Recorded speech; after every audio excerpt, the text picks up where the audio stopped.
Faith breeds confidence, while trust breeds commitment. And they are two different levels of life.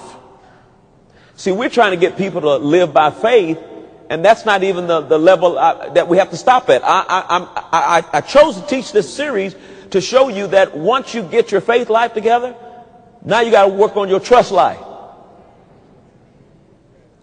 Why? Listen to this. Because faith can fail, but trust cannot. Faith can fail. Let me show you not what Paul said, not what Peter said, not what Jeremiah said. Let me show you what Jesus said. Go to the book of Luke chapter 22. Because you know some of the deep faith people talking about, oh no, my faith can't fail. No, that ain't what Jesus said.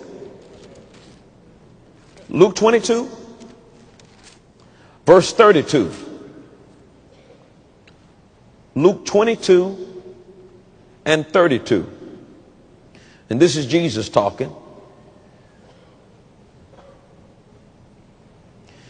He was talking to Simon. He was talking about Satan desires to sift you as wheat.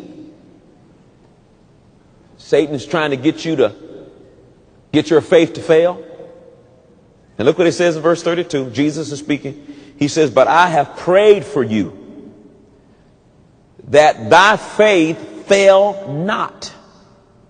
And when thou art converted, strengthen thy brethren. Jesus recognized that faith could fail under the right conditions. Faith would fail you. And he says, I am praying that your faith won't fail. Satan is trying to sift you as wheat, and I'm praying that your faith won't fail. Now remember, faith is confidence. What is he saying? I am praying that your confidence won't fail. Now you remember Hebrews chapter 10 verse 35? Let's put these two scriptures together.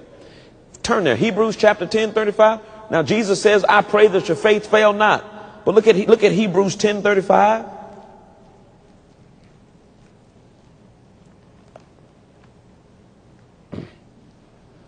Faith is confidence. Trust is commitment.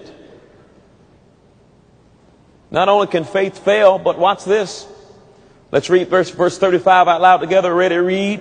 Cast not away therefore your what? Your confidence, which has a great recompense of what? Reward. Notice your faith cannot, listen, it can fail, but notice how does it fail? When you cast away your confidence. How can the enemy get you to cast away your confidence? Maybe you release your confidence in something that didn't happen the way you wanted it to happen. And then as a result of it not happening the way you wanted it to happen, you cast your confidence away, doubted and wondered and went astray and began to question and doubt. How come you didn't get what you asked for? Or how come you didn't get what you believed for? And your faith failed because you cast away your confidence. Maybe it didn't happen just like you expected for it to happen, and you threw your confidence away. Confidence can be cast away depending on the weight of the conflict. But trust can never be removed. Oh my goodness. Trust. Go to Psalms 125. I need to go slow because I'm ready to preach this thing, and I need to just stop it now. Just don't do that. Confidence. Man, I was just went home and meditated over this today. I just broke up in just tears when you just realize the power of trust. Now look what he says here. Verse 1, Psalms 25, verse 1. They that trust in the Lord shall be as Mount Zion. How? Which cannot be what? Removed. So trust can never be removed. When you trust, you're like a mountain. Now listen to this. Faith believes that God can do it. But trust says, even if he doesn't do it, my position remains the same. Y'all don't hear what I'm saying.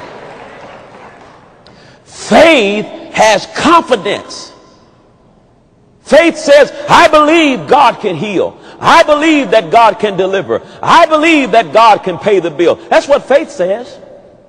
But trust says, I don't trust you if you pay the bills, if you heal my body, if you deliver me.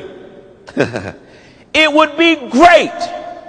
But trust says my commitment is not based on what you do. Trust says, I am committed to you, and there is nothing that you do or don't do that's going to change the commitment. I'm like a mountain. Once I've made a decision to believe you and trust you, nothing you do or don't do going to change it. Then the blessing's released. See, what's happened with a lot of faith people is that they cast away their confidence when they didn't get it like they thought they should have gotten it. And all God was trying to do is bring you to a level of trust so he can release the blessing over your life, so you wouldn't just get that one thing you believe for, but that level of blessing would begin to impact everything that was going on in your life.